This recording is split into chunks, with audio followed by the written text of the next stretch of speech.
peace, but advances in technology, advances in economics, and those remain strong and enduring and unwavering, and not enough attention gets paid to those links, the economic links, the cultural links.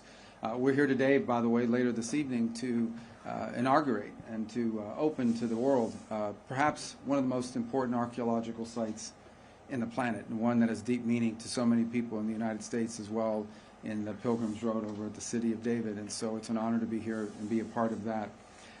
As far as the President's been clear on the ongoing issues in Gaza, and that is that every single hostage, both living and deceased, needs to be home immediately. Hamas can no longer continue to exist as an armed element that threatens the peace and security, not just of Israel, but of the world, and that the people of Gaza deserve a better future, one that cannot begin until Hamas is eliminated and until all of the hostages, both living and deceased, are home. And he remains committed firmly to that objective. And that's what we seek to talk about today, have talked about today, and will continue to talk about, and that is the road forward on how to achieve those things. Those objectives remain. Those objectives remain in place. Beyond that, obviously, we cooperated and were involved together just a few weeks ago on the issue of Iran and Iran's desire to possess not just nuclear weapons, but short and mid-range missiles with the capability of threatening our presence here in this hemisphere, in this region, and of course the safety and security of the Jewish state. But I would venture to say a threat that actually extends well beyond that to the kingdoms of the Gulf and eventually even into Europe. In fact, some of the missiles they're trying to develop now can already range countries in Europe. And so a nuclear Iran governed by a radical Shia cleric that possesses not just nuclear weapons potentially, but the missiles that could deliver those weapons far away, is an unacceptable risk, not just for Israel, not just for the United States, but for the world. And that is that's why the President continues with our campaign of maximum pressure. There will continue to be maximum economic pressure on Iran until they change course. That's why we are encouraged to see our partners in Europe begin the process of snapping back sanctions on Iran. They are clearly out of compliance with what was already a flawed deal to begin with, and we encourage them to continue down that road. We 100% support that. That is exactly what needs to happen, and we remain firmly committed, as I said, to the President's objective, which he's been abundantly clear on, and I want to repeat. At the end of the day, no matter what has happened or happens, the objective remains the same, and that is all 48 of those hostages, both living and deceased, need to be home. They need to be returned. They never should have been taken. What happened on October 7th was an act of unparalleled barbarism, and what's happened since then have been repeated acts of unparalleled barbarism on the part of Hamas.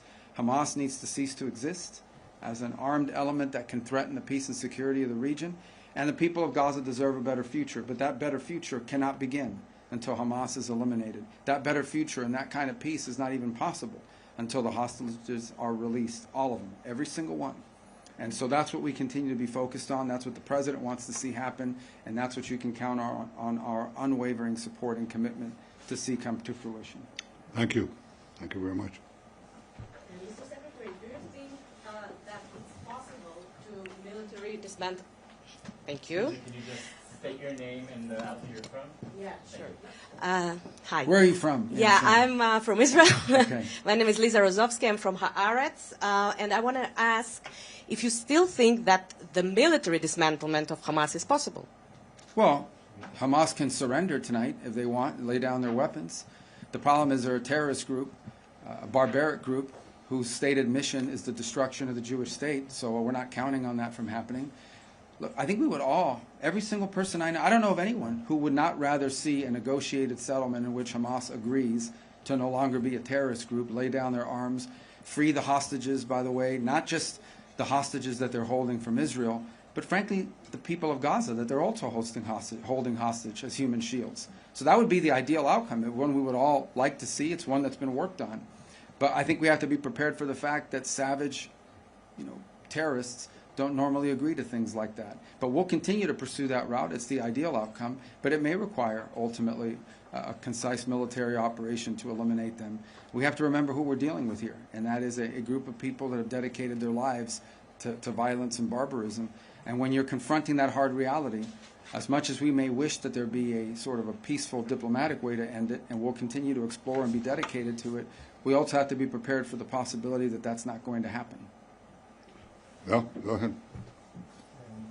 איתמר אייכנר, ynet וידיעות אחרונות. מר נתניהו, האם ישראל עדכנה את ארצות הברית לפני המתקפה בדוחה? And a question to Secretary Rubio. Did you ask Israel not to advance with its military maneuver in Gaza and not to repeat of attack in Qatar? Well, I've said repeatedly that Israel's decision to act against the Hamas terrorist leadership in Qatar was a wholly independent decision by Israel. It was a decision taken by me and our top security force chiefs. It was conducted by us, and we assumed full responsibility for it because we believe that terrorists should not be given a haven, and the people who planned the worst massacre of the Jewish people since the Holocaust cannot have immunity. So we did it on our own, period.